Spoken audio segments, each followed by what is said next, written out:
Good morning and welcome back to Black Bear Forge. I thought I'd just give you a little update on what's going on in the shop. I didn't get a video done yesterday. We had to run down to New Mexico again to talk to a contractor that will help us with our water catchment system. Oddly, there are no contractors in Colorado that do that because most of Colorado it's not allowed. But we have a rainwater permit, so we're going to be able to catch rainwater. And as dry as it's been, that's going to be real important because the municipal water system is about to run out of water, and even houses on the municipal water system will probably be hauling water pretty soon. But that's got nothing to do with blacksmithing. If you've been watching the videos, or if you haven't been watching the videos, more importantly, you might want to go back through the last few days. We made a bunch of dies for the guillotine tool. It was a pretty heavily requested video, so I hope everybody that wanted to see how to make some dies for their guillotine tools or their Smith & Magician saw how to do that. And there have been some good ideas down in the comment section on other ways that I could have done some of these dies, and I may present some of that in a future video. So stick around and we may have some more good ideas for you. I managed to forge out a draw knife the other day, and there's a video on this. It hasn't been published yet. I still need to finish editing it and get something done, but we're probably going to do this as a three-part video. The forging will be one part, the finishing, hardening, tempering will be another part, and then maybe one shorter video on how to do the handles. It's not a real big deal. Most of you can probably figure that out, but I'll try to show you how I do handles, or at least one approach to it.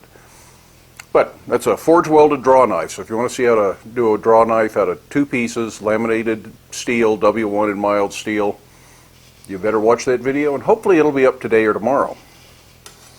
In the meantime, I'm working on hinges. I'm currently working on 5 sets of these long hinges. They get a long strap and a short strap, and these are chest hinges, usually used for tool chests. And I have a whole bunch of parts cut that will become chest handles. Some of these are ordered with handles and some of them are not. And I'll try to do a video on the handles. We've looked at some hinges. I probably won't do this specific set, but we'll do more hinges in the future as well. So right now, I need to get back to filing is the big thing. So all these hinges need to have the bevels filed and the edges cleaned up and the finials cleaned up. And that's pretty much going to be a morning's work for me.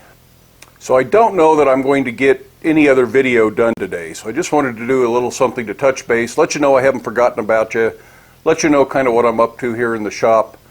I cut a whole bunch of material for holdfasts the other day, so I'm going to be making holdfasts. I've got 20 axe and adze heads cut, so I'm going to be forge welding axes and adzes pretty soon. I just got some repair parts for the chili forge, so we're going to put that all back in shape and make it as good as new again. And that'll be a nice thing. And I'll show you a little bit about what I'm doing with that and why it became necessary. Tomorrow I'm having some out-of-town guests. My sister and her husband are coming by for the day, so I probably won't be in the shop at all. So that means there probably won't be a video tomorrow unless that's when I manage to get the draw knife video uploaded.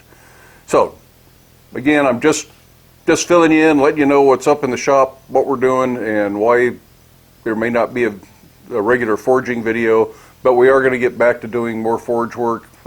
Like I say, we have the draw knife video about ready to go. I'll do something on the chest handles and show you a simple way of doing chest handles. And I'll probably try to find some more simple beginner projects, some more versions of hooks, or some simple techniques, more scroll options, more twist options, things of that sort. And pretty soon I'm going to do a video that discusses a little bit about production, and that kind of goes into starting to sell your work, and we'll do a little bit on that. I'm not going to get real into motivational videos on how to price and sell your work or how to deal with craft shows, things like that, but we'll do a little bit of that. If you really want to get into that, I think you should visit Roy and Jessica over at Christ-Centered Ironworks. They do a lot of that kind of stuff and have some real good advice for people trying to set up in business. But I'm going to do a little because people do ask for that information, so we'll continue on in that vein to some extent and at least show you some of my tricks or techniques for dealing with production in large quantities to make things go a little bit more efficiently, so you can afford to sell stuff at craft shop or consignment shops or something like that. Anyways, not much today. I know it's probably not real interesting, but if you'd like to, give it a thumbs up. And as always, I'd love it if you'd hit that subscribe button. But now I'm going to get back to work. I got hinges to file. I got chest handles to make. I got yard work to do. So back to work for me, back to work for you. Get in the shop, make something, have fun, stay safe, wear your safety glasses, and we'll see you around the corner.